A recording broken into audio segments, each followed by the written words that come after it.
تو ہم نے بھی ایک پتلی گلی رکھی ہوئی ہے. اتنی اسپیڈ سے ہم نہیں نکلتے جتنی اسپیڈ سے وہ کابل چھوڑ کے نکلے ہیں. اور دنیا حیران ہے. امریکہ کا بیان آ رہا ہے کہ ہم نے افغان فورس کو اتنا تیار کیا کمبختو 11 دن بھی نہیں ٹھہر سکے. چلو شکست کھاتے کچھ دن تو ٹھہر جاتے. تو امریکہ کے صدر کی خدمت میں کائنڈلی ایک ریکویسٹ کرنا چاہتا ہوں کہ حضرت دنیا کی آنکھوں پہ پٹی نہیں بندھی ہوئی. انہوں نے دیکھا کہ 52 کنٹریز سے جس قوم نے لڑائی لڑی ہو, جس میں دنیا کے بڑی سے بڑی پاورفل قوتیں ہوں, ان کے سامنے جو نہ جھکے وہ ان کے سامنے کیسے جھک جائیں گے. ان کو پتا تھا کہ اب نہیں لڑ سکتے. ملا عبد الغنی کا جب قطر میں مذاکرات ہو رہے تھے نا, تو اطلاعات آئی ہیں کہ مذاکرات ناکامی کی طرف جا رہے تھے. یہ لوگ ان کی شرطیں نہیں مان رہے تھے امریکہ کی. ان کا مطالبہ یہ تھا یہاں سے نکلو بس. تو کہا جاتا ہے کہ جب دیکھا کہ کسی نہج پہ بات, اونٹ کسی کروٹ پہ بیٹھ نہیں رہا, تو ملا عبد الغنی اٹھے. انہوں نے کہا کہ ٹھیک ہے, اگر آپ کی سمجھ میں بات نہیں آ رہی 20 سال بعد دوبارہ بیٹھیں گے. سمجھ میں آ رہی ہے؟ 20 سال ہو گئے لڑتے ہوئے, 20 سال بعد تو لڑ لو 20 سال اور, ہم مزید 20 سال لڑنے کے لیے تیار. سمجھ میں آ رہی ہے؟ اب تو آپ کے اچھوں کو بھی سمجھ میں آئے گی انشاءاللہ. اب تو آپ کے اچھوں کو بھی سمجھ میں. افغانستان کے جو مسلمان ہیں جو پاکستان کے خلاف بہت زیادہ بمبارمنٹ کر رہے ہیں, ان افغانی بھائیوں کی خدمت میں ایک ریکویسٹ ہے. وہ یہ کہتے ہیں کہ ہمیں برباد بھی تو تم ہی نے کیا نا. وہ کیا کہتے ہیں؟ پاکستان جنرل مشرف نے اڈے دیے, بھائی حکومت بن گئی تھی, جہاز یہاں سے اڑ کے گئے ہیں, ان پہ بمباری کی, اور ان کی گورنمنٹ کو بولنے پر گورنمنٹ نے پابندی لگائی ہے کیا بھائی؟ ان کی گورنمنٹ کو کیا کر دیا؟ ختم. تو امریکہ کو گھسانے والا کون ہے؟ پاکستان ہے. تو ہمیں تباہ بھی تو تم ہی نے کیا. یہ ہمارے جو افغانستان میں رہنے والے مسلمان بھائی ہیں وہ پاکستان سے نفرت اس بیس پہ کر رہے ہیں. تو ان کی خدمت میں عرض یہ ہے کہ ہم کبھی بھی اپنے ملک کے اس اقدام کی نہ اس وقت حمایت کرتے تھے اور نہ اب. اس وقت بھی ہم نے کھلے عام اس عمل کی مخالفت کی تھی کہ اپنے آپ کو ظلم سے بچانے کے لیے کسی اور پہ ظلم کرنا کسی قیمت میں جائز نہیں ہے. جنرل مشرف کا یہ کہنا تھا کہ آج اگر ہم امریکہ کے سپورٹر نہیں بنتے تو امریکہ ہمیں پہاڑوں اور پتھروں کے دور میں لے جائے گا, مار دے گا ہمیں. تو یہ دنیا کا کون سا اصول ہے کہ اپنے آپ کو بچانے کے لیے دوسرے کو مرواؤ؟ یہ کہیں بھی کسی کتاب میں نہیں ہے. یہ تو ہم نے اس وقت بھرپور مخالفت کی تھی. لہذا ہم پاکستان کے اس اقدام کو کبھی بھی اچھا نہیں سمجھتے. ظلم ہوا ہے, غلط ہوا ہے, لیکن اس بیس پہ جب آپ پاکستان سے نفرت کر رہے ہو تو آپ کی خدمت میں ایک بات عرض کرنی ہے, اسے آپ غور سے سنیں. کہ ایک شخص کسی کو قتل کرنے کے لیے جاتا ہے, میں اسے راستہ دیتا ہوں کہ جاؤ میرے بھائی کو جا کے مار دو, اور راستہ بھی مجبوری میں دے رہا ہوں, خوشی میں نہیں دے رہا. مجھے ڈر ہے کہ یہ مجھے مارے گا اگر میں نے اس کو راستہ نہیں دیا. میں اپنے آپ کو بچانے کے لیے اس کو راستہ دیتا ہوں کہ جا کے اس کو مار دو تاکہ میں بچ جاؤں. مجھے اس سے ذاتی دشمنی نہیں ہے, میرا مقصد اپنے آپ کو بچانا ہے, جو کہ غلط ہے. لیکن اس سے جرم کی نوعیت بہرحال کم ہو جاتی ہے کہ اس کا مقصد دوسرے سے نفرت نہیں ہے بلکہ اپنے آپ کو بچانا ہے. یہ بھی جرم ہے. لیکن آپ کیا کر رہے ہو؟ جو شخص چاقو لے کر گیا اور سامنے والے کو قتل کر دیا, تو آپ اس قاتل سے تو دوستی کی امیدیں بڑھا رہے ہو اور مجھے ملامت کر رہے ہو کہ تم نے قاتل کو سپورٹ کیوں کیا. جو چاقو چلانے والا ہے, جو چھرا گھونپنے والا ہے, اس کے آپ اتحادی بن گئے, اور جو راستہ دینے والا ہے سارا نزلہ اس پہ گرا دیا. اس کا مطلب اس دشمنی میں آپ مخلص نہیں ہو. آپ کو اگر نفرت کرنی تھی تو آپ پاکستان سے بھی نفرت کرتے, امریکہ سے بھی نفرت کرتے, اور امریکہ نے جس گورنمنٹ کو زبردستی لا کے آپ پر مسلط کیا ہے اس حکومت کو بھی آپ برا بھلا کہتے. لیکن آپ اس حکومت کا بھی ساتھ دے رہے ہو, اس حکومت کے حواریوں کا, ہندوستان کا بھی ساتھ دے رہے ہو, آپ امریکہ کا بھی ساتھ دے رہے ہو, اور سارا نزلہ اس ملک پہ گلا رہے ہو جس نے, میں مانتا ہوں کہ ظلم کیا, لیکن اس نے آپ کو بے انتہا سپورٹ کیا ہے. اس نے 16 لاکھ سے زیادہ افغانوں کو اپنے ملک میں پناہ دی ہے, افغانوں کے لیے اس ملک کو دبئی بنایا. آج بھی لاکھوں افغان آپ کو یہاں کھاتے پیتے, جاب کرتے, ٹرانسپورٹ کے مالک بنے نظر آئیں گے. آپ ان تمام احسانات کو پس پش ڈال کر اپنے حقیقی دشمنوں سے دوستی بڑھا رہے ہو. اور جس نے ہمیشہ آپ روس کے ٹکڑے کروانے میں کس کی مدد تھی سب سے زیادہ؟ پاکستان کی مدد تھی.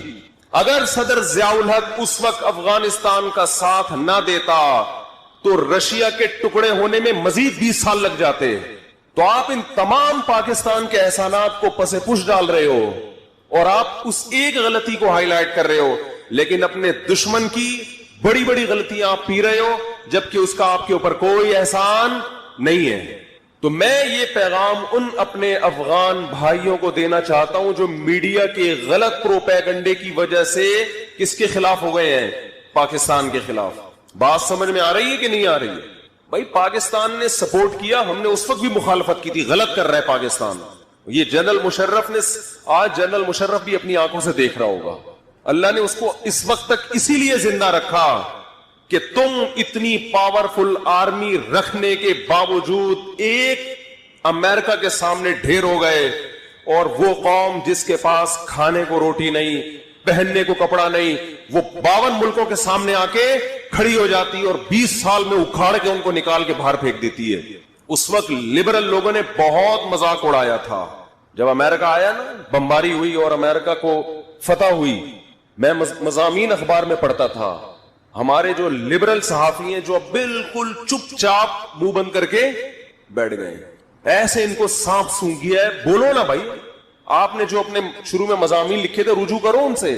تو جب مکمل امریکہ نے کنٹرول کیا تو اس وقت ہمارے جو لبرل صحافی ہیں ڈان اخبار میں جنگ میں لکھنے والے, ہم ان کے مضامین پڑھتے تھے بہت طنز کہ دیکھا طاقت غالب آ گئی ملاؤں پر, پاور غالب آ گئی بولو ملاؤں پر. آج وہ چپ بیٹھے ہوئے ہیں. اب لکھو نا مضمون, بیان کرو نا. اور یہ ایسا ہی نہیں ہو گیا, ایک ایک گھر سے 10 مردوں کے جنازے اٹھے ہیں, ایک ایک گھر سے, ایک ایک گھر سے پورے خاندان کٹ گئے ہیں. یہ پیڑے کھا کے نہیں ہوا. آج امریکہ اس شکست کی تمام تر ذمہ داری افغان گورنمنٹ پہ ڈال رہا ہے کہ تمہاری وجہ سے ہوا ہے, یہ لڑنے کے قابل نہیں ہے, یہ اپنی قوم کے ساتھ مخلص نہیں ہے. تو افغانستان میں بسنے والے مسلمان, کیونکہ وہاں فیس بک پہ بڑی جنگ ہو رہی ہے, ہمارے جو KPK کے اور کوئٹہ کے لوگ ہیں اور افغانستان کے مسلمان ہیں, ہمارے بھائی ہیں سب, آپس میں فیس بک پہ کیا ہو رہی ہے؟ جنگ. کہ یہ طالبان تو تمہارے پیدا کردہ ہیں, تم ہی نے مروایا, تم ہی نے ان کو بھیجا, اپنے ملک میں شریعت نافذ کرو نا, ہمارے ملک میں کیوں کر رہے ہو؟ اس ملک میں پاکستان شریعت نافذ نہیں کر رہا. یہ جتنے لڑنے والے لوگ ہیں یہ آپ ہی کی مٹی سے پیدا ہوئے ہیں, آپ کو اس پہ فخر کرنا چاہیے. ہم تو فخر سے بتاتے ہیں کہ افغانستان نے, افغانوں نے, اور یاد رکھو یہ جو طالبان کا لفظ استعمال ہوتا ہے, طالبان تو بہت تھوڑے سے تھے مدرسوں کے, یہ تو سارے وہی افغانی جو رشیا کے خلاف لڑتے رہے وہ, اور ان کی نسلیں اس میں شامل ہوتی رہی, نام طالبان کا لگ گیا. سارے مدرسے کے طلبہ تھوڑی ہیں, یہ تو بہت تھوڑے. یہ سارے وہ افغانی ہیں جو روس کے خلاف لڑتے لڑتے لڑتے پھر اگلی نسل ان کی نیٹو کے خلاف لڑتی رہی ہے. ان کے خون میں اللہ نے لڑائی رکھی ہے. اور اس جنگ کے بعد قیامت تک اب دنیا کی کوئی طاقت چاند پہ تو جا سکتی ہے, مریخ پہ بھی جا سکتی ہے, انشاءاللہ افغانستان کا بارڈر کراس کرنے کی ہمت نہیں کرے گی. یہ تو فخر کی بات ہے افغانیوں کے لیے, اس پہ فخر کرو, اس پہ کیوں ذلت والی باتیں کر رہے ہو؟ بولو ہماری قوم کو اللہ نے یہ وصف دیا ہے کہ ہم کبھی کسی طاقت کے سامنے گھٹنے نہیں ٹیکتے. یہ تو فخر کی بات ہے آپ کے لیے. آپ اس میں الزامات ڈال رہے ہو پاکستان کے اوپر, کبھی کسی کے اوپر, کبھی کسی کے اوپر, تو آپ کے لیے فخر کی بات ہے. آپ بولو ہم نے کیا ہے, دنیا سلوٹ کرے گی آپ کو, اور کر رہی ہے الحمدللہ. آپ اپنی فتح کو اس طرح کی باتیں کر کے ذلت میں تبدیل مت کرو. آپ سے اللہ نے ایک بہادری کا کام کروایا اور آپ کہہ رہے ہو میں نے نہیں کیا. کس نے کیا ہے؟ اس نے کیا ہے. لوگ کہیں گے ہم تو ایوارڈ آپ کو دینے کے لیے آئے تھے, اور آپ کہہ رہے ہو کیا کس نے ہے؟ بھائی اس نے کیا ہے. کبھی کوئی اپنا ایوارڈ کسی اور کو دیتا ہے؟ سب سے پہلے برطانیہ کو شکست دی. برطانیہ بھی اس ریچھ کی طرح تھا جہاں قدم رکھتا پیچھے نہیں ہٹتا. اس کے بعد رشیا آیا, اس کو تو سفید ہاتھی کہا جاتا تھا, پاؤں رکھنا تو جانتا تھا, اس میں ریورس گیئر بولو باز ایسی گاڑی تھی, رکشے میں ریورس گیئر ہوتا ہے, ہوتا ہے اب ہونے لگا ہوگا, سنا پہلے نہیں ہوتا تھا. وہ ایک 50 آتی تھی, 50 بائک ہوتی تھی, اس میں ریورس, بائکوں میں تو ویسے ہی نہیں ہوتا ریورس گیئر, وہ کلچ کے بغیر گیئر لگتا تھا اس میں. جیسے بائک میں ریورس گیئر نہیں ہوتا, رشیا کے پاس بھی ریورس ہونے کا کوئی راستہ نہیں تھا. اس نے یہ آپشن رکھا ہی نہیں تھا ریورس گیئر والا. اس نے کہا تھا جہاں جائیں گے آگے ہی جائیں گے. لوگوں نے باتیں بنائی کہ اصل میں یہ جو افغان کمزور ہو کے اتنی بڑی طاقت سے لڑ کے جیتے ہیں, ایکچولی یہ لڑائی کس کی تھی؟ امریکہ اور روس کی. یعنی وہ ماننے کے لیے تیار نہیں ہے کہ خدا بھی کچھ کر سکتا ہے. حالانکہ اس لڑائی میں امریکہ بہت بعد میں آیا ہے, بہت بعد میں آیا ہے. آپ افغانوں کے بوڑھوں سے پوچھو, وہ کہتے ہیں ہم نے غلیلوں سے جنگ لڑی ہے, ہم بندوق چلانا نہیں جانتے تھے. ٹینکوں کے آگے 400 آدمی ایک وقت میں شہید ہوتے تھے, پھر ان میں سے ایک ٹینک پہ چڑھنے میں کامیاب ہوتا تھا. یہ تو وہاں کی تاریخ ہے. پھر جب امریکہ نے دیکھا کہ افغان کھڑے ہو گئے ہیں اور رشیا کے بس کی بات نہیں, سمرقند کو ہضم کیا رشیا نے, بخارا کو ہضم کیا, ترمس کو ہضم کیا, اتنی بڑی بڑی تاجکستان, ازبکستان, یہ ساری ریاستوں کو ہڑپ کرتے کرتے کرتے افغان گورنمنٹ کو اس نے خریدا, افغانستان میں داخل ہوا, پورے ملک پہ گلی گلی پہ ہر محکمے پہ مکمل قبضہ کیا. اس کے بعد اس کو کھرچ کھرچ کے نکالا گیا. یہ معجزہ تھا, اتنا بڑا معجزہ جس پہ ملحدین کو, سیکولر لوگوں کو ایمان لے آنا چاہیے تھا. مگر اللہ جس کی آنکھوں پہ پٹی باندھ دے اور جس کی بصیرت کی آنکھیں اندھی ہو جائیں, جس نے ہٹ دھرمی کا فیصلہ کر لیا ہو کہ میں نے نہیں ماننا اسلام کو یا خدا کو, وہ یہی کہے گا کہ یہ کس کی لڑائی تھی؟ امریکہ اور روس کی لڑائی تھی. لوگوں نے کہا اس وقت, ہمیں یاد ہے ہم چھوٹے بچے تھے, بحثیں ہماری بھی ہوتی تھی کہ کہاں سے روس کی امریکہ کی لڑائی ہوگی بھائی, سارے تو افغانی لڑ رہے ہیں.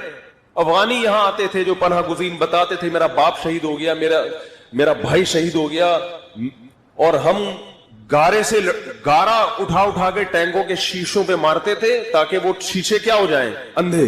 ایک ایک گلی سے, ایک ایک محلے سے کھرچ کھرچ کے رشیا کی ایک بہت پاورفل آرمی کو انہوں نے نکالا. 16 لاکھ تو رپورٹ ہے, قربانیاں 16 لاکھ سے کئی گنا زیادہ لوگوں نے دی ہیں. ہر گلی, ہر کھمبا وہاں پر آپ کو گولی کا نشان نظر آئے گا. گلیوں گلیوں میں لڑائی ہوئی ہے, اور یہ لڑائی وہاں کی آرمی نے نہیں لڑی, وہاں کی عوام نے, کہ ہم نہیں برداشت کریں گے. مجھے ایک افغانی ملا, اس نے مجھے کہا کہ ہم چرس تو پی سکتے ہیں یہ جرم مانتے ہوئے کہ جرم ہے, لیکن جو قوم خدا کو نہیں مانتی وہ ہم پہ حکومت کرے, یہ ہماری غیرت کے خلاف ہے. مر جائیں گے, کٹ جائیں گے, اس کو نہیں آنے دیں گے ہم. یہ پرانے وقتوں کی بات ہے کہ ایک ایسی قوم ہے جو خدا کو نہیں مانتی, وہ ہمارے باپ بن کے ہم پہ حکومت کرے گی. ٹھیک ہے چرس پی رہے, ہمارا کس کا معاملہ ہے؟ چرسی نہیں ہوتے افغانی. ایک مثال دے رہا ہوں کہ اگر کوئی چرسی ہے تو وہ بھی لڑتا ہے, وہ کہے گا میں جان دوں گا خدا کی خاطر, برداشت نہیں کروں گا میں. جیسے ایک آدمی کے 2 بیٹے ہوں, ایک ابا کی باتیں مانتا ہے اور دوسری ابا کی باتیں نہیں مانتا. آپ کے ابا, ان 2 کے ابا پہ کسی نے حملہ کیا, اب جو نافرمان تھا وہ دفاع کے لیے کھڑا ہو گیا آ کے.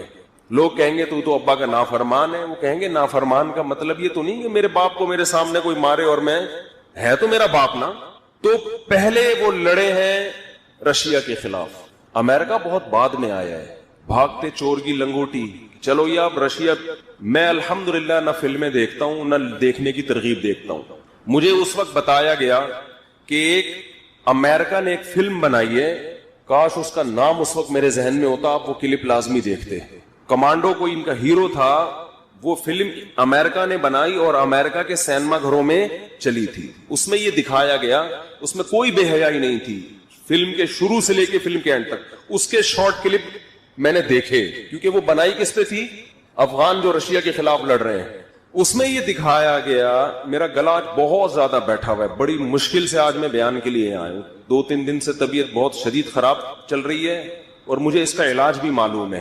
علاج یہ ہے کہ میں 2-4 دن کے لیے کراچی سے باہر چلا جاؤں, کیونکہ بھنگی خانہ بن چکا ہے الحمدللہ, اور اب یہ جب تک ہوا تبدیل نہیں ہوگی یہ سیٹنگ پہ نہیں آنے والا. تو بھنگی خانہ، وہ پچھلی دفعہ میں بیان کر رہا تھا کراچی کی برائیاں کر رہا تھا حکمرانوں کی، وہ عامر لیاقت صاحب آ گئے، عجیب ٹائم پر آئے.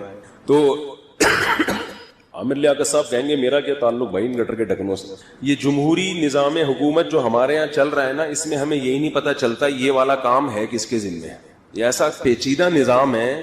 دیکھو سعودی عرب میں جاؤ گے ہر کام کے ذمہ دار بادشاہ ہے. متحدہ عرب امارات میں جاؤ گے جو غلط ہو رہا ہے لوگ کس کو پوچھیں گے؟ بادشاہ کو. ہمارے ہاں جاؤ تو وہ کہے گا یہ میری ذمہ داری نہیں ہے، وہ کہے گا یہ میری ذمہ داری. پتہ ہی نہیں اتنے ڈپارٹمنٹ ہے کہ اس کے لیے پہلے آپ کو پی ایچ ڈی کرنی پڑے گی کہ یار ڈھکن کس وزارت کے تحت آتے ہیں، گٹر کے ڈھکن کچرے خانے کس وزارت کے تحت آتے ہیں، اس کا وزیر لیٹسٹ چل کون رہا ہے. اتنے سیاست دان اتنے ہیں، پتہ ہی نہیں چلتا کہ بددعا کس کے خلاف کرے انسان. پھر ہم تو ہول سیل کے حساب سے کر رہے ہوتے ہیں. اے اللہ ہول سیل کے حساب سے کر رہا ہوں، جو واقعی مستحق ہو اس کو لگا دے، باقیوں کو معاف کر دے، کیونکہ باقیوں کو کسی اور طریقے سے آ کے لگ رہی ہیں. پھر ایک آدمی پر زیادہ بددعائیں ہو جائیں صحیح نہیں ہے نا. تو میں یس کر رہا تھا کہ انہوں نے وہ فلم بنائی تو وہ اس کے کلپس میں نے دیکھے تو اس میں یہ دکھایا کہ ایک امریکہ کا ایک جرنل یا فوج کا کوئی آفیسر، اس کا عہدہ اس وقت ذہن میں نہیں ہے، وہ افغانستان جاتا ہے دیکھنے کے لیے کہ کیا ہو رہا ہے افغانستان میں. افغانی لڑ رہے ہیں ہیلی کاپٹروں کے سامنے، جہازوں کے سامنے سینہ تان کے کھڑے ہوئے ہیں، بڑی بہادری کے جوہر دکھا رہے ہیں. اتفاق سے یہ گرفتار ہو جاتا ہے اور رشین آرمی اس امریکن فوجی کو پکڑ لیتی ہے کہ تو یہاں کیا کرنے آیا ہے، آپ کا یہاں کس سلسلے میں آنا ہوا. جب اس کو پکڑ لیتے ہیں تو پھر کچھ اور امریکن اس کو چھڑانے کے لیے آتے ہیں اپنے اس فوجی کو. اس دوران دکھایا ہے کہ جب رشین آرمی نے اس امریکن جنرل کو پکڑا ہے نا تو اس سے انٹرویو لے رہے ہیں، تم یہاں کیوں آئے وغیرہ وغیرہ. حضرت موسیٰ علیہ الصلوۃ والسلام فرعون کے خوف سے اور قتل کے خوف سے سفر آپ نے شروع کیا مدین کی طرف. وَلَمَّا تَوَجَّهَ تِلْقَاءَ مَدْيَنَ قَالَ عَسَىٰ رَبِّي أَن يَهْدِيَنِي سَوَاءَ السَّبِيلِ. اب مدین کا راستہ حضرت موسیٰ علیہ السلام کو معلوم نہیں تھا، لیکن کوئی آپشن بھی نہیں تھا. اب راستہ تو معلوم نہیں ہے لیکن اب مصر میں رہ بھی نہیں سکتے، تو اس لیے مدین کی طرف رخ کیا اور فرمانے لگے اللہ سے امید ہے کہ مجھے وہ صحیح راستہ دکھا دے. ایسے موقع پہ توکل کیا جاتا ہے، یعنی اللہ توکل پہ چل پڑے. اس سے پتہ چلا توکل کہاں کیا جائے گا کہ اپنی طرف سے آپ کام پورا کر لیں. اب آپ کے پاس کوئی آپشن ہی نہیں ہے، ایک ہی کام ہے، تو اب کیا کرنا ہے؟ اللہ توکل. تو یہ موقع ہے توکل کرنے کا. بھائی مصر میں ٹھہر تو سکتے نہیں ہیں، جانا تو ہے، اب گائیڈنس بھی نہیں ہے، تو بسم اللہ کر کے نکلو، دیکھا جائے گا راستے میں پوچھتے پوچھتے پہنچ جائیں گے. بالآخر سفر کرتے کرتے کرتے کرتے مدین شہر پہنچ گئے.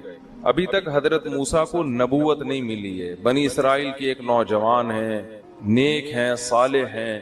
وَلَمَّا وَرَدَ مَاءَ مَدْيَنَ. مسافر سب سے پہلے پانی کی تلاش میں ہوتا ہے، کیونکہ انسان کو 3 چیزوں کی ضرورت سب سے زیادہ ہے، ایک آکسیجن، ایک پانی اور ایک روٹی. تو آکسیجن تو اللہ نے ہوا میں رکھ دی ہے، وہ کنووں میں الحمدللہ نہیں ملتی، نہ سلنڈر میں کہ آپ جا کے لائن میں کھڑے ہوں، وہ اللہ نے ہوا میں چھوڑ دی ہے کیونکہ اس کی ضرورت بہت زیادہ ہے. دوسرے نمبر پہ سب سے زیادہ چاہیے پانی. خوراک کے بغیر بھی گزارا ہو جاتا ہے 1 آدھ ہفتہ، لیکن پانی کے بغیر گزارا نہیں ہے. تو مسافر جہاں بھی جاتے ہیں سب سے پہلے کیا تلاش کرتے ہیں؟ بھائی پینے کو پانی ملے. قرآن کہتا ہے وَلَمَّا وَرَدَ مَاءَ مَدْيَنَ. حضرت موسیٰ بھی فوراً پانی کی طرف گئے. شہر میں داخل ہوتے ہی پتہ چلا جی فلاں جگہ کنواں ہے، وہاں پہنچ گئے. وَجَدَ عَلَيْهِ أُمَّةً مِّنَ النَّاسِ يَسْقُونَ. کچھ لوگوں کو دیکھا جو ڈول سے پانی نکال کے اپنے جانوروں کو پلا رہے ہیں. وَوَجَدَ مِن دُونِهِمْ امْرَأَتَيْنِ تَذُودَانِ. تھوڑا دور دیکھا کہ 2 لڑکیاں یا 2 خواتین کھڑی ہوئی ہیں، وہ ہٹا رہی ہیں اپنے جانوروں کو کہ یہ نہ چلے جائیں آگے. قَالَ مَا خَطْبُكُمَا. حضرت موسیٰ کو ان پہ ترس آیا کہ یہ 2 نوعمر لڑکیاں ہیں، ان کو تو بہت دیر لگ جائے گی ان کا نمبر آنے میں. تو حضرت موسیٰ ان کے پاس گئے، خدمت خلق کے جذبے سے ماں کی دیانتداری پہ تھا، اتنا کسی اور پہ لوگوں کو اعتماد نہیں تھا. وہ تو پہلے سے آپ کو صادق امین مانتے تھے. کمال کی بات ہے کہ ہمارے نبی کی تلوار جو اٹھی ہے نا سب سے پہلے، وہ کس کے خلاف اٹھی ہے؟ عربوں کے خلاف اٹھی ہے. پہلی جنگ کون سی ہوئی ہے؟ بدر. ایسا ہی ہے نا؟ تو بدر میں ادھر بھی عربی ادھر بھی عربی، پھر عربوں کی ذیلی قومیں، عربوں میں قوم ہے قریش، تو ادھر بھی قریش ادھر بھی قریش. پھر قریش کا قبیلہ تھا جو بڑا اعلیٰ سمجھا جاتا تھا، بنو ہاشم، ادھر بھی بنو ہاشم ادھر بھی بنو ہاشم. بنو ہاشم کی تلوار سب سے پہلے بنو ہاشم کے خلاف اٹھی ہے اسلام میں. اس سے صاف دنیا کو میسج دے دیا کہ ہم دنیا میں عربیت کو فروغ دینے کے لیے یا عربوں کو دنیا کے امام بنانے کے لیے نہیں آئے، ہم دنیا میں اسلام کو غالب کرنے کے لیے آئے ہیں. میں اکثر ایک حوالہ دیتا ہوں نا، سعودی عرب کے ایک بڑے پرہیزگار عالم تھے شیخ صالح العثیمین رحمہ اللہ تعالی. ان کی ایک آڈیو میں نے سنی، بڑی پیاری بات کی انہوں نے کہا کہ یہ جو عرب اسرائیل جنگ ہے اس میں اسرائیل کو فتح نہیں ہوگی. کیوں نہیں ہوگی؟ نام ہی ٹھیک نہیں ہے اس جنگ کا. اسرائیل، میں نے کیا بولا؟ اسرائیل کو فتح نہیں، سوری عربوں کو فتح نہیں ہوگی. الٹا کہہ دیا. پوچھ کے آنا ابا سے، جو پچھلے والا کام لگایا نہیں وہ والا بھی جو آپ کے ذمہ کام لگایا نا، ابا سے پوچھ کیا کام لگایا. ہاں ضیاء اللہ، اسرائیل کو عربوں کو فتح نہیں ہوگی. سوری میں نے غلط کہہ دیا. یہ عرب عالم ہی کا بتا رہا ہوں، سعودیہ کے بہت بڑے عالم تھے کہ اس جنگ میں ہم جو امیدیں لگا کے بیٹھے کہ عربوں کو فتح ہوگی، انہوں نے کہا جب تک اس کا نام چینج نہیں ہوگا اللہ کی مدد نہیں آئے گی. کیوں؟ اسرائیل کی جب عربوں سے جنگ ہو رہی ہے تو آپ اس کو عرب کیوں کہہ رہے ہو؟ کہا کہ اللہ نے عرب قوم کی مدد کا وعدہ نہیں کیا. اللہ نے اگر عرب قوم کی مدد کا وعدہ کیا ہوتا تو ابو جہل کو سردار بنا دیا جاتا نا. عرب تو پہلے سے تھے. اللہ نے اسلام کی مدد کا وعدہ کیا ہے تو یہ عرب اسرائیل جنگ نہیں ہے، یہ اسلام اور اسرائیل کی جنگ ہے، یہ مسلم اور اسرائیل کی جنگ ہے. سمجھتا نہیں. اور یہ آپ کو بتاؤں ایک سازش کے تحت یہودی نے یہ نعرہ لگوایا ہے تاکہ یہ جنگ عالم اسلام میں پھیلے نہیں. یہودی بہت ہوشیار ہے. یہودیوں نے شروع سے ہی نا جرائد میں، اخباروں میں، میڈیا پہ عرب اسرائیل عرب اسرائیل عرب اسرائیل، یہ اتنا پروپیگنڈا کیا، اتنا پھیلایا اس کو کہ آج ہم بھی بلا شعوری طور پر کہتے ہیں عرب اسرائیل جنگ عرب اسرائیل جنگ عرب اسرائیل جنگ. یہودی نے کہا، یہودی کو بتا تھا مسلمان تو دنیا میں بہت ہیں، جتنے عرب ہیں اتنے ہی غیر عرب بھی ہیں. ترکی سارا غیر عربی ہے، وہ کیا ہے؟ مسلمان. ازبکستان، تاجکستان، آذربائیجان، اتنی بڑی بڑی ریاستیں. عراق میں بہت سے غیر عرب بھی ہیں، ایران میں بہت سارے ہیں، اور ہر جگہ. بنگلہ دیش، انڈیا 20-30 کروڑ تو انڈیا میں ہے، 20-30 کروڑ پاکستان میں ہے. اور بنگلہ دیش میں اب تک کی رپورٹ کے مطابق، اور اگلے سال آپ دیکھو جب سے ہمارے 4 شادیوں والا بیان جانا شروع ہے، رپورٹیں 50 سال میں چینج ہو جائیں گی. دیکھنا پوری دنیا حیران ہو جائے گی یہ رپورٹ کو ہوا کیا ہے. سمجھ آ رہی ہے نا بات؟ یہ جو مردم شماری ہو رہی ہے نا 50 سال کے بعد، یہ ساری دنیا کے ماہرین حیران ہوں گے کہ اس کائنات میں کون سا ایسا ایک واقعہ ہوا ہے کہ 1 ارب مسلمان 4 ارب ہو گئے اور 4 ارب کافر وہ سمٹ کے کتنے ہو گئے؟ 1 ارب ہو گئے. یہ ہوا کیا ہے؟ پھر وہ جب تحقیق کریں گے، ان کے تحقیقی ادارے تھیسس لکھیں گے تو پتا چلے گا. ایک یوٹیوبر آیا تھا، مفتی صاحب تھے، انہوں نے بیانات کر کے مسلمانوں کی اسپیڈ کیا کر دی ہے؟ بڑھا. وہ بٹن پہ پاؤں رکھ کے چلے گئے تھے، اسپیڈ کا بٹن، ایکسلریٹر پہ پاؤں رکھ کے دنیا سے چلے گئے. وہ آٹومیٹیکلی اسپیڈ کیا ہوتی جا رہی ہے؟ کیونکہ اسپیڈ تو پھر آٹومیٹیکلی بڑھتی ہے نا. جب آپ کے 18 ہوں گے تو پھر 18 میں سے ہر ایک کے 18 پھر ان کے، تو آپ کو بتاؤ یہ تو تھوڑے دنوں میں اسلام دنیا میں غالب آ جائے گا. اچھا خیر، اب کیا ہے؟ تو یہ ایک نعرہ لگایا گیا. اب دیکھو عراق پہ جب بمباری ہو رہی تھی نا، 27 اتحادی ملک مل کے عراق پہ بم برسا رہے تھے، تو عربوں کا پتہ ہے کیا بیان آیا تھا عرب حکمرانوں کا؟ کہ کسی اور عرب ملک پہ اٹیک ہم برداشت نہیں کریں گے. میں چھوٹا تھا اس وقت لیکن مجھے بڑا افسوس ہوا. میں نے کہا کاش یہ جو عرب کنٹری کا بادشاہ یہ کہہ دیتا کہ کسی اور اسلامی ملک پہ ہم یہ برداشت، اول تو عراق پہ بھی برداشت نہیں کرنا چاہیے، لیکن اگر آپ مجبوری میں برداشت کر رہے ہو تو آپ یہ کہہ دو نا کہ عراق ایک اسلامی کنٹری ہے، اس پہ تو ہو گیا، کسی اور کنٹری پہ ہوگا تو ہم برداشت، کسی اور اسلامی کنٹری پہ ہوگا تو ہم برداشت نہیں کریں گے. لیکن پروپیگنڈے کا اثر دیکھو کہ جو عرب ممالک کے بادشاہ ہیں ان کی زبان پہ بھی اسلام نہیں آتا. کیا آ رہا ہے؟ عربیت. یہ ایک بڑی سازش کے تحت یہ کام کیا گیا میرے بھائی. جس نعرے کو اسلام ختم کرنے کے لیے آیا اسی کی بیس پہ آپ جنگیں لڑ رہے ہو اور لوگوں کو کھڑا کر رہے ہو. تو اگر یہ عرب کی جنگ ہے تو پھر غیر عرب تھوڑی آئیں گے اس میں. تبلیغی جماعت دنیا میں پھیل گئی نا. اگر حاجی عبد الوہاب صاحب یا مولانا الیاس رحمۃ اللہ نعرہ لگاتے کہ بھئی جتنے بھی ہندوستان کے مسلمان ہیں وہ سارے کے سارے جمع ہو جائیں, ہم ایک خاص طریقے سے تبلیغ کر رہے ہیں, انڈیا پاکستان کے لوگ جمع ہو جائیں, تو کینیا سے جماعت آتی. وہ کیا ہو گیا بھائی, کینیا والے بولتے بھائی تمہارا مسئلہ ہے یار, ہمیں کیوں بیچ میں رگڑ رہے ہو ہے بھائی.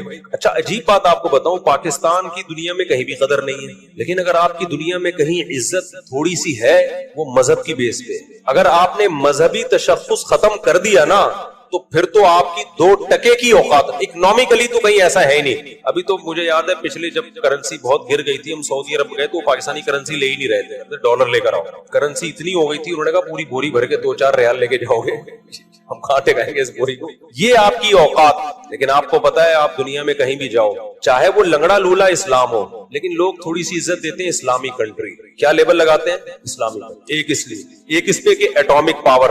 چاہے وہ لنگڑی لولی ہو, لوگ کہتے ہیں وہ بم جب چلانا نہیں ہے تو رکھ کے کیا کرنا ہے. دیکھو رکھا ہوا بھی بہت خطرناک ہوتا ہے, آپ کو پتا ہوتا ہے کہ نہیں چلے گا, لیکن پھر بھی آپ یہ سمجھ رہے ہو نا, جب پاکستان کی ایسی حالت ہو گئی ابھی بھی بم نہیں چلا رہے, اگر یہ بم سے دستبردار ہو جائے نا تو جتنے اب ہے نا اس سے بھی جائیں گے. کوئی آپ کی جیب میں گرنیڈ پڑا ہوا ہو اور آپ جا رہے ہو, ڈاکو کو پتا ہے کہ اس کی جیب میں گرنیڈ ہے, یہ چلائے گا نہیں, لیکن وہ احتیاط اسی میں کرے گا کہ یار اس کو رہنے دو. بہت سے ایسے لوگ ہیں جن کی جیب میں گرنیڈ نہیں ہے, ان سے نمٹو پہلے. ہوتا ہے کہ نہیں ہوتا؟ آپ پلاسٹک کی پسٹل بھی لے کے جاؤ گے نا تو بھی ڈاکو, بھائی ڈاکو آپ کی طرف جب آئے گا جب سارے بغیر پستول والے نمٹ جائیں گے. کہے گا یار مارنا ہے تو پہلے وہ بغیر پسٹل کے, وہ بھی پسٹل کے بغیر, وہ بھی پسٹل کے, اس کو پہلے لوٹو نا. اس کو خام خام ہو سکتا ہے سچی مچی کی, وہ پھر کیا کریں گے, ہم چلا دی. تو اسی لیے یہ جو گارڈ ہوتے ہیں نا گلیوں کے, ان کو لکڑی کی بندوقیں دے کے بٹھایا جاتا ہے. 50% ڈکیتیاں کم ہو جاتی ہیں. ڈاکو کہتا ہے ہو سکتا ہے سچی مچی کی نہ نکلے بھائی. تو اس لیے یہ جو بم ہے نا, بم یہ جیسا مرضی لنگڑا لولا بم ہو, لیکن اس کی وجہ سے تھوڑی سی ہماری دنیا میں عزت بولو.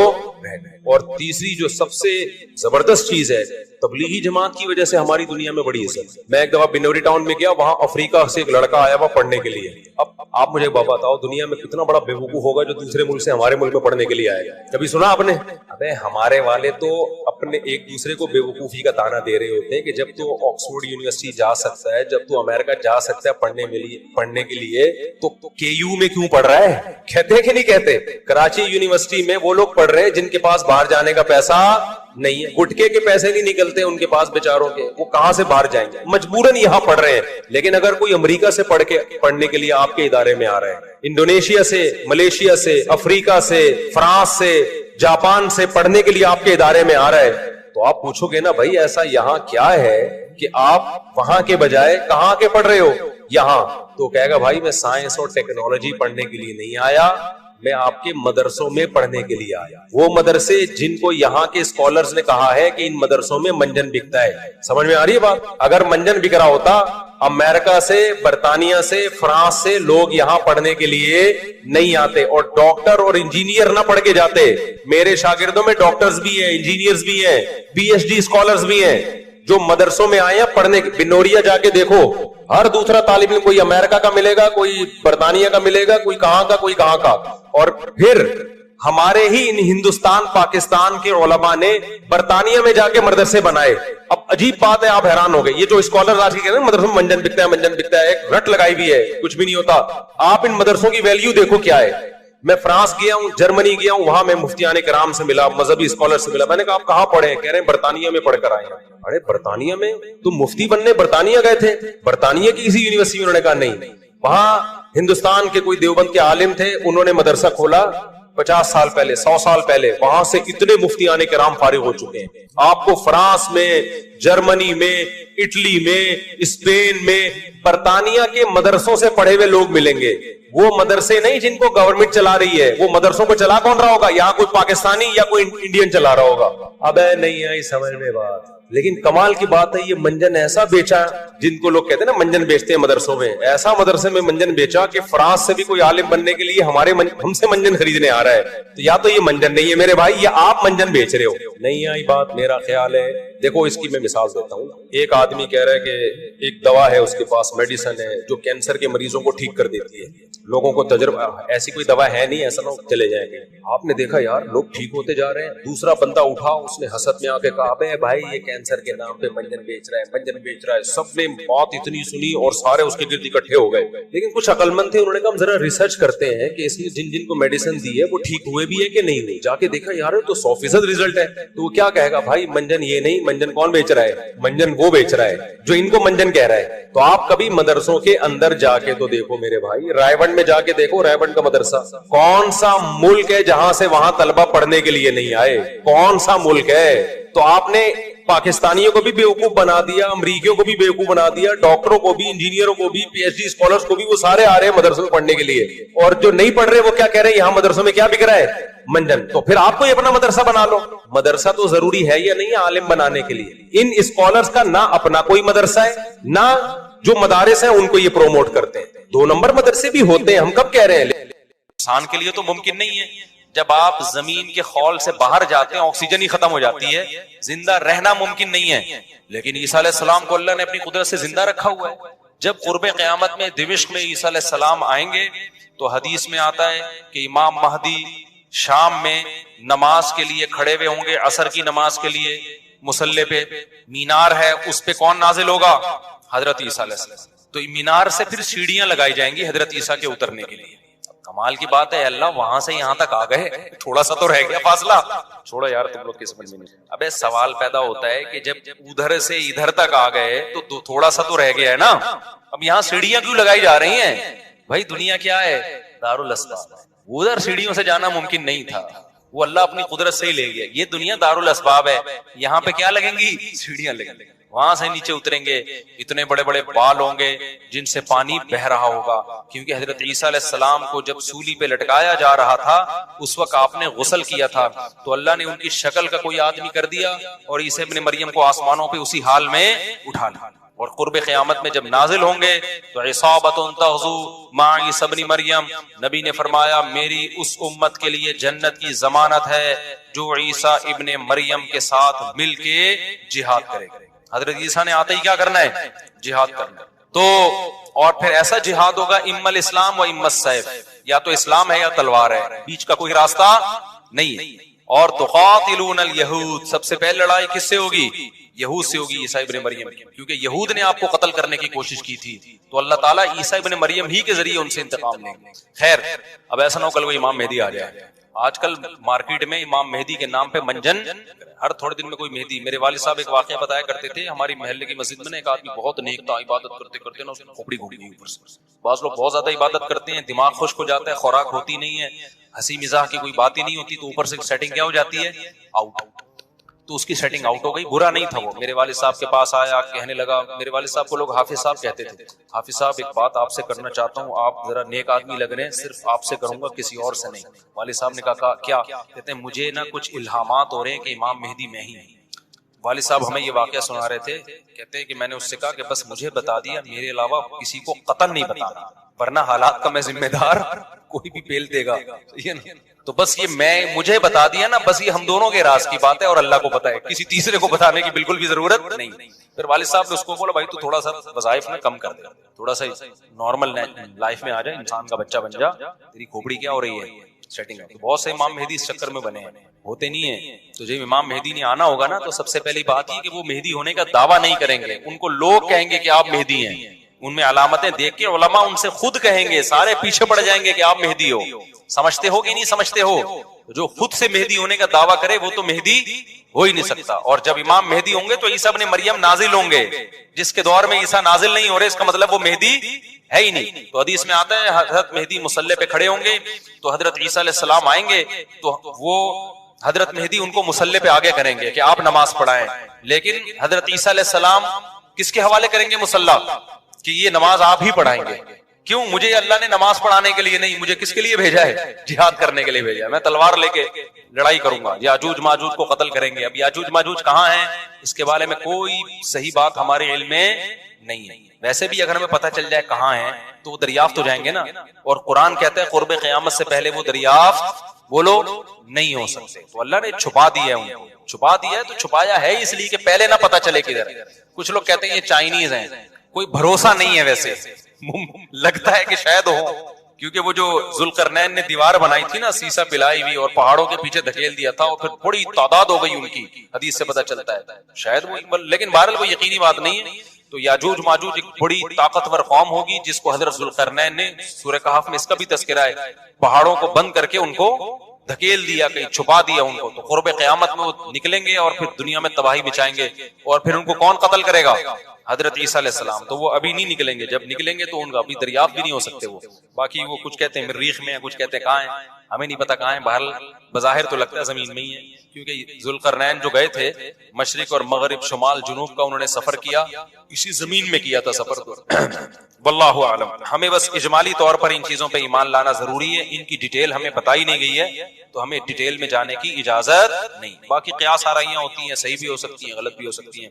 اچھا, تو میں یہ عرض کر رہا تھا کہ 309 سال وہ سوئے ہیں. وَنُقَلِّبُهُمْ ذَاتَ الْيَمِينِ وَذَاتَ الشِّمَالِ, اللہ کہتے ہیں ہم ان کو پلٹتے تھے, اب ادھر کو کروٹ لے کے سوچو, اب ادھر. وَكَذَلِكَ بَعَثْنَاهُمْ, 309 سال کے بعد ان کو اللہ نے جگایا, پوری حکومت بدل گئی, پوری حکومت کا تختہ پلٹ گیا. اب جب 309 سال کے بعد اٹھے ہیں تو پیٹ کمر سے چپکا ہوا ہے, ٹھیک ہے نا, بھوک لگ رہی ہے ٹائٹ والی. تو کیا کہتے ہیں, کم لبستم, پہلے آپس میں کہنے لگے ہم کتنا سوئے ہیں, ہم کتنا سوئے. ایک نے کہا لبثنا یومن او بعض یوم, یا تو پورا دن سوئے ہیں, کیونکہ سورج جب ہم سوئے تھے تو یہاں تھا, اب یہاں ہیں, لیکن جب یہاں ہیں تو اس کا مطلب پورا دن تو نہیں سوئے ہم, پورا چکر تو ہو جانا چاہیے تھا نا. مثال کے طور پر وہ سوئے تھے مغرب کے وقت اور آنکھ کھل رہی ہے اشراق کے وقت. اب کنفیوز ہو رہے ہیں نا کہ یار اگر ہم تھوڑا سوئے ہیں تو یہ تو ہمیں لگ رہا ہے بہت زیادہ سوئے ہیں, 24 گھنٹے سے زیادہ تو سو نہیں سکتا کوئی. تو کہنے لگے یا تو ہم پورا ایک دن سوئے ہیں یا شاید اس سے کم سوئے ہیں. کم سونے پر یہ اعتراض ہو رہا ہے کہ نیند تو بڑی شاندار طریقے سے پوری ہوئی ہے, 4-6 گھنٹے میں ایسی ہوتی نہیں ہے. اور اگر زیادہ سوئے ہیں تو سورج جب ہم سوئے تھے وہ یہاں تھا, اب یہاں ہے, تو یہ تو 24 گھنٹے بھی پورے نہیں ہوئے, کیونکہ ان کا کیا خیال ہے کہ یہ 300 دفعہ پلٹ کے سورج آ چکا ہے. جب کافی دیر ان کی بحث ہوئی تو کہنے لگے ربکم اعلم بکم, اللہ ہی جانتا ہے بھائی کتنا سوئے ہیں, اس بحث سے کوئی فائدہ نہیں ہے, ابھی تو روٹی کی فکر کرو. فبعثوا احدکم بورقکم, یہ سکہ رائج الوقت لے کے جاؤ اور روٹی لے کر آؤ. اب دیکھو یہاں بھی وہ اللہ پہ توکل کر سکتے تھے کہ ہم جا رہے ہیں, پیسے لے جانے کی ضرورت نہیں, ہم نے اللہ کے لیے قربانی دی ہے, کھلائے گا کون ہمیں؟ اللہ.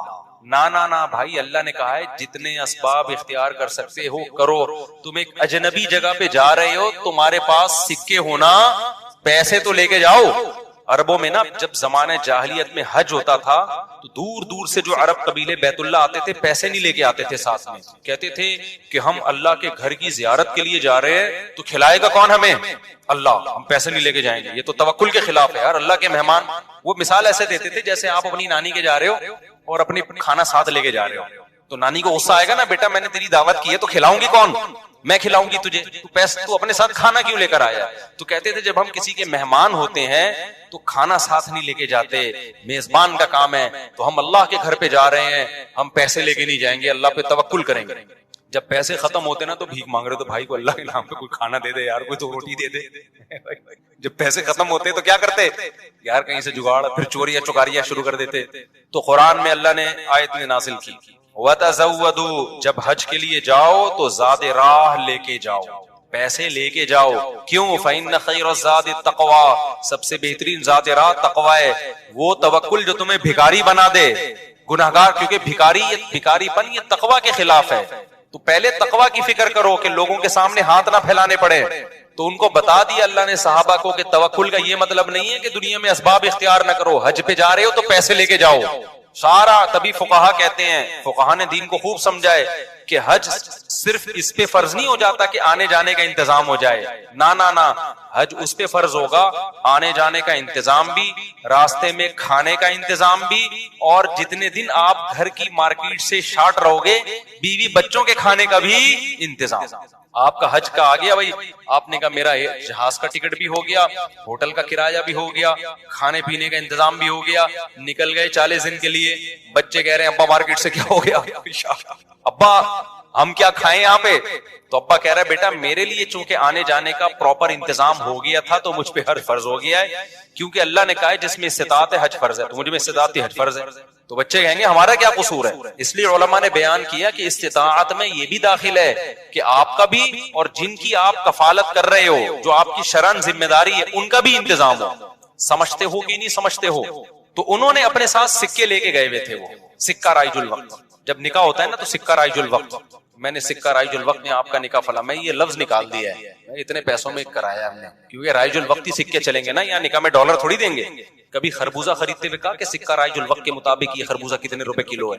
جیسے وہاں سیدھا سیدھا بولتے ہو بھائی خربوزہ کتنے روپے کلو ہے, تو مہر میں بھی وہی ہے. جب پاکستان میں شادی ہو رہی ہے تو پاکستانی روپے میں ہی ہوگی, اس میں الگ سے سکہ رائج الوقت بتانے کی ضرورت نہیں. لوگ کہہ رہے تو سکہ رائج الوقت کے مطابق, تو وہاں سے میری زبان پہ یہ آیا ہے. تو انہوں نے کہا بھائی یہ سکہ رائج الوقت ہے, اس کو لے کے جاؤ اور کھانے پینے کا انتظام کرو. پھر کہنے لگے دیکھو وَلْيَتَلَطَّفْ, چپکے سے جانا, وَلَا يُشْعِرَنَّ بِكُمْ أَحَدًا, کسی کو تمہارے بارے میں پتہ نہ چلے. ایسے منہ لپیٹ کے نا